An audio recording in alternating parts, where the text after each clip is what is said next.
Good morning, everyone, and we're waking up to rivalry weekend here in college football, closing up week 14 here, and there are a ton of games that we're going to be getting into.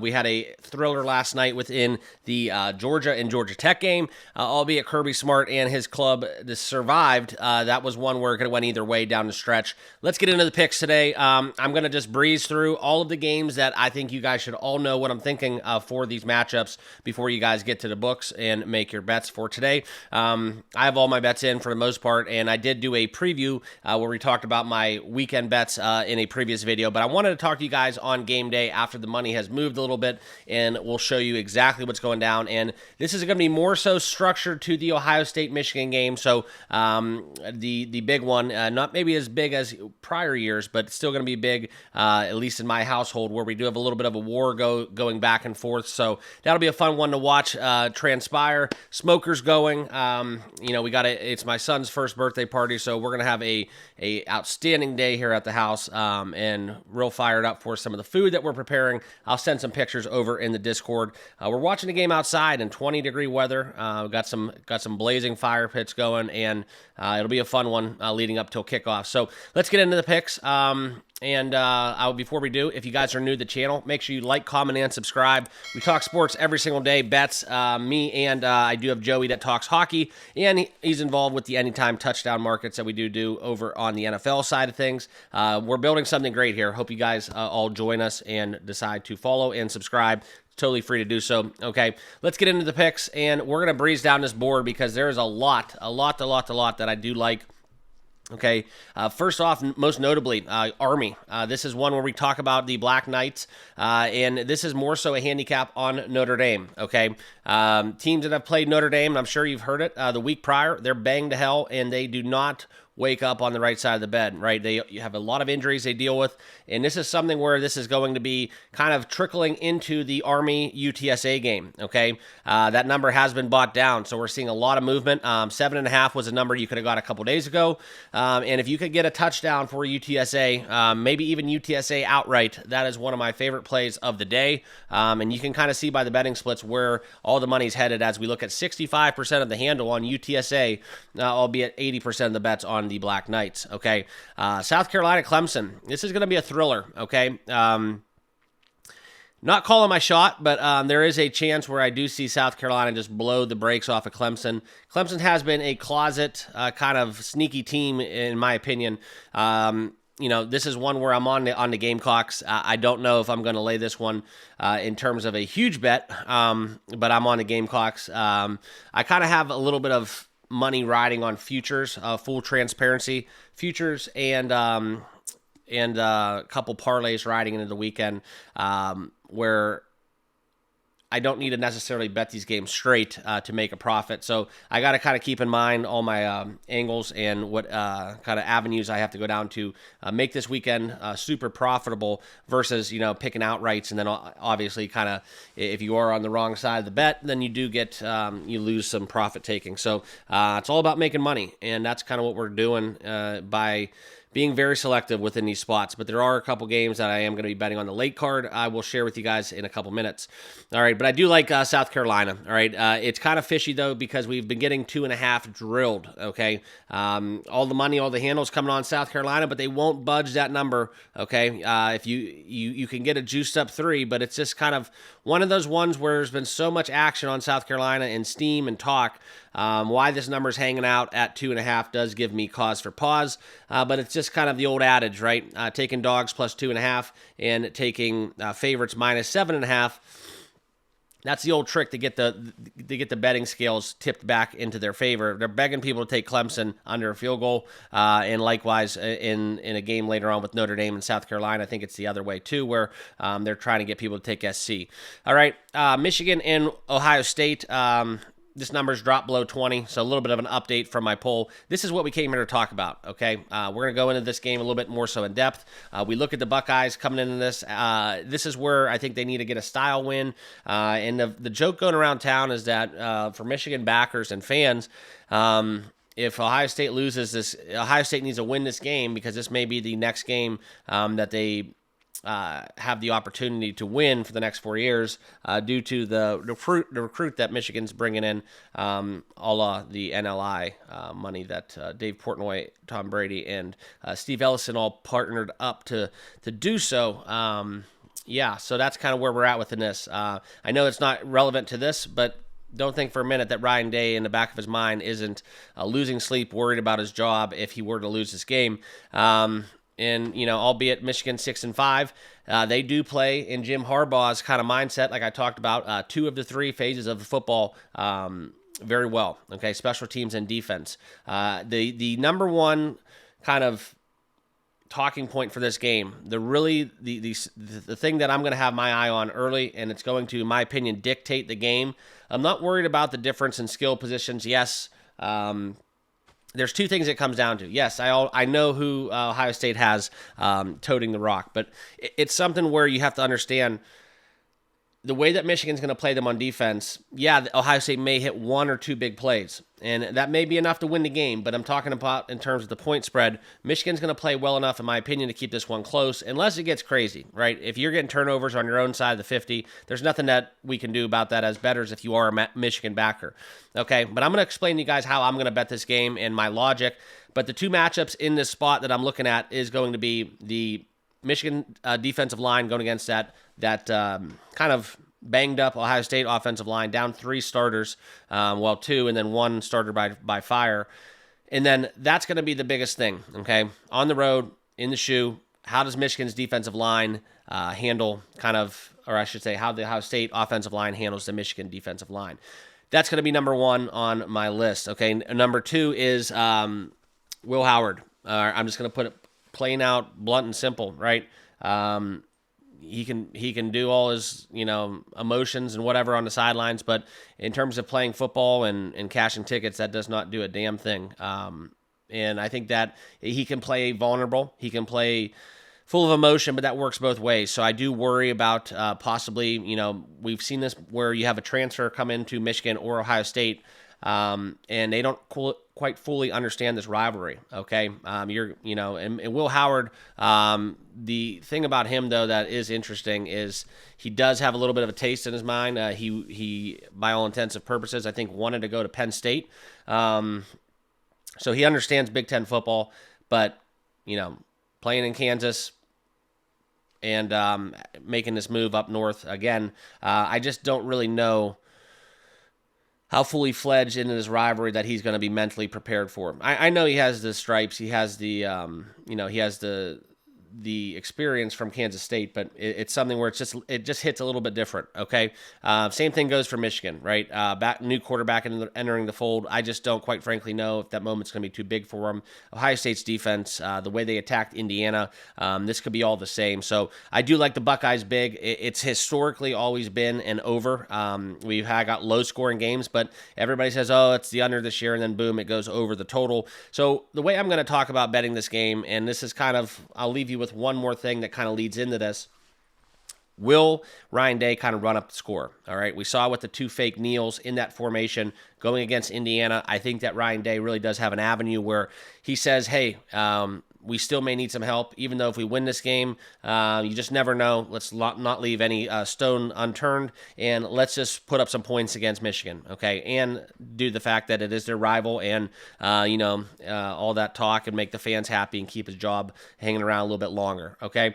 So anyways, that's kind of where I'm at. I do like the Buckeyes to cover the number. It's a shit ton of points with Michigan. I'm aware of that. And as a result, the way I'm going to play and approach this game is very simple. I'm going to take Ohio State team total over. Okay, we're going to go into that, and I'm going to share with you guys where we're at within the team props, and I'll talk to you guys why I'm doing this. And I'm not afraid to lay a little bit more so, okay? Right now, you can find Ohio State total points, right? You can find 29.5 at minus 145 on DK. 30.5 is minus 120, so we have seen this drop a little bit. Cold weather does not mean a thing for me in terms of unders, okay? Unless you got a bunch of Samoans from, that have never seen snow, or you got, what I mean by that is a tropical team coming into cold weather. It's basically the Miami Dolphins effect. I think that really does play a role. But in a game between Michigan and Ohio State, it doesn't, right? These kids, they're born in it. They've been practicing in it. They've been living in it for 4 or 5 years. If they're traveling in, it's different. Emotions, they won't even have any on undershirts on for this game. So that's where I'm at. I do like the over. So I'm going to be taking Ohio State team total over just as a kind of a hedge. It goes against the game script where, hey, if Michigan can score 14 points, to cover the number, Ohio State's going to have to get to 35. So that's kind of where you can make your decision. If you want to lay some more juice, get a key number within 29.5 going over, or if you want to just bang the 30.5 at minus 120, or even plus money at 31.5, 32.5 at plus 105. That's up to you guys. But that's how I'm approaching it because I do like the over in the game. And I do like the fact that the Ohio State Buckeyes should cover this game, and I think that Ryan Day will run it up at the end enough that we will get over this team total. All we need is Michigan to score 7 to 10 points, which their team total is sitting at 10.5, which gives me a little bit cause for pause because in that situation where they only get 10 points, then Ohio State gets 31. So that's kind of where the team total over 30.5 leads you to my best bet for the day at minus 120. Okay, let's get down from Ohio State. I'm tired of talking about the Buckeyes and the Wolverines. I am a Notre Dame fan, so you can understand kind of where I play Switzerland in this whole argument on the day. But I love football, and I'll have a great time watching it with some family and friends. All right. Next, just real quickly, Kansas Baylor. Baylor seems to be the side. I'm going to stay away from this game.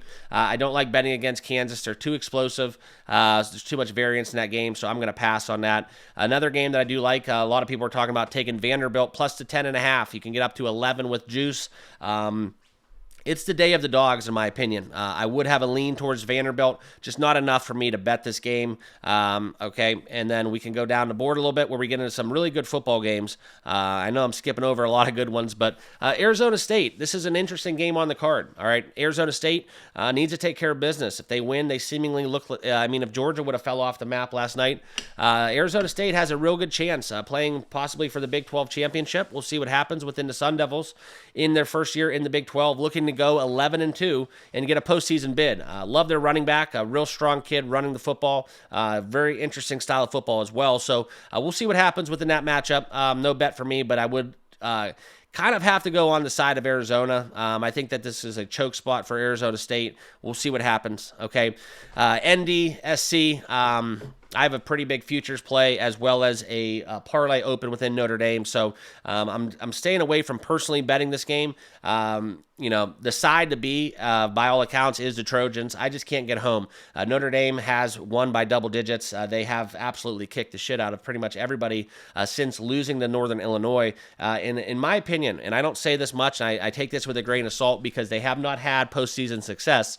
But one team that I do not want to play in the bid of 12 is the Notre Dame Fighting Irish, and I will put SMU in that category as well. So seemingly they have to win to get in. I think if they lose, they're going to need some help. They're going to need to have this be a TV show where they do get some help from commercial ratings and backers and advertisers where it allows them to sneak in that 11th, 12th spot. But we'll see what happens. USC, it's kind of one of that numbers. Whenever I see 7.5s, just me personally, and you guys can do whatever you want. I feel like they're begging you to take the touchdown. Oh, they'll cover by a touchdown. But this is a spot where I think Notre Dame is in my opinion, the correct side. A lot of people have USC ranked higher than what their record leads on to believe. Me personally, I don't quite get down with that. The one storyline you can look at is how they played Michigan. Very close game, but this is something where I don't know. I just don't buy it. Notre Dame's been playing defense exceptionally well, and it's something where this game may be a little bit closer than people want to believe, but I also see a road where Notre Dame just completely dots the I and gets this one done by margin. So, I'm real bullish on Notre Dame, and as a Notre Dame fan, I don't say that quite often. Some futures tickets I have, Notre Dame to make the playoff at like plus 350. There's a lot of stuff riding on today. It's going to be a fun one to watch. Next, Iron Bowl. Let's talk about it. Another dog I like. I'm not going to get there with the Auburn money, but plus 11 is something that does interest me going on the road. I just don't have enough love for or against Alabama. We saw them blow the brakes off LSU, and then we saw them last week lose, and we saw them lose to Vandy. So, it's something where a Crimson Tide team definitely has a little bit of transition going on, 8-3 with Kalen DeBoer. We'll see what happens. This is another stay away game for me. I don't typically bet rivalries, full disclosure. I hate betting rivalry games. So my best advice for you is not to bet the rivalry games unless you just want to have fun watching it. That's just kind of where I'm at. There's money to be made on every game, but I'm just going to be brutally honest. If you guys are betting that Ohio State game without potentially looking at it like how I'm looking at it, where I'm taking the team total over, you're going to probably lose your bet. It's a coin flip. So take out a quarter, take out a dime, whatever you want to pick up, flip a T. I don't really care. It's a coin flip. It's simple as that. Unless because even if Ohio State wins by 50, you can't sit here and look me in the eyes and say that it was a lock, it was a shoo-in, you knew all along. Rivalry games are coin flips for the most part, unless there's some glaring indifference, and that's something where within this playoff format, I really do wonder sometimes how much emotion and how much full throttle teams will be going, knowing they have to win multiple games now after their conference championship game or some other story along those lines. Okay. Couple other games on a late slate that I want to mention. Games that I'm going to be betting personally. These are ones that I do like. Texas and Texas A&M. I have a play on the over. I know the money's going down. I can't get there with Texas 5.5, but I do like some points in this. I don't think Texas A&M's defense is as good as advertised, and I don't think Texas's offense is as good as advertised. So Texas is 10-1 on the season. They are going against a ranked Aggies team. It is interesting to see what happened to Notre Dame and Texas A&M first game of the season. And then A&M gives up points now like a circus act. They're hot and cold. They are playing at Kyle Field. We'll see what happens, see how rowdy the 12th man is. But I do think there is a margin of error where we do get points. We do get Texas into the 30s and A&M gets in the 20s. And I think this one goes over. That is a bet that I do like quite a bit. I gave out earlier in the week. And then the last two that we were going to mention, this is kind of interesting. Nevada, UNLV. I think UNLV puts it on them. If I get a 17 here, UNLV 17, people scooping up the Nevada money. I think that UNLV wins this one by triple digits. In terms of touchdowns. So 3 touchdowns, I think, is where they get to it. Winning by 3 touchdowns, UNLV Rebels, they got to try to win to have a shot, right? And there is an avenue where they do. So I think that's where you look at kind of the motivation for UNLV. For that, I do want to bet it, right? We may get a high-scoring affair, may not, but I still think UNLV, they're going to be fired up and playing on a whole nother level, covering that 17. If we do get a 17, I'm going to bet it and lay the 17 with UNLV. And then the last game is way late. This is New Mexico and Hawaii. I like New Mexico games. I like the points, but I think this is one where I'm probably going to end up getting on the side of New Mexico. Maybe just laying the minus 146 with the Lobos.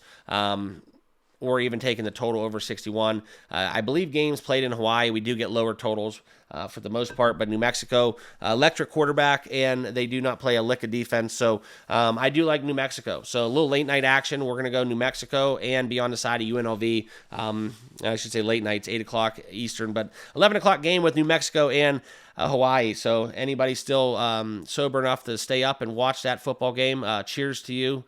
Send me a message on Discord, and I'll be sure to kind of share my bet in action if I'm staying up watching that New Mexico game. But I'll probably be handicapping NFL and asleep by midnight. We'll see what happens. See how much the money's flowing in and how the party fizzes out. So that's where I'm at. Those are my picks. No full breakdown screen. No full final play screen. I just kind of wanted to talk and rant about sports for 20 minutes before the action starts going.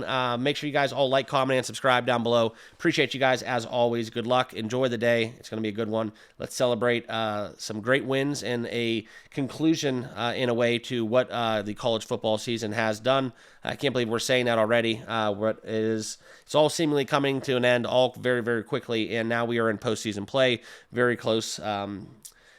very, very close. And that's kind of where things get really exciting as we transition into postseason. So appreciate you guys. Good luck. Cash some tickets, and we'll see you all tomorrow. Cheers.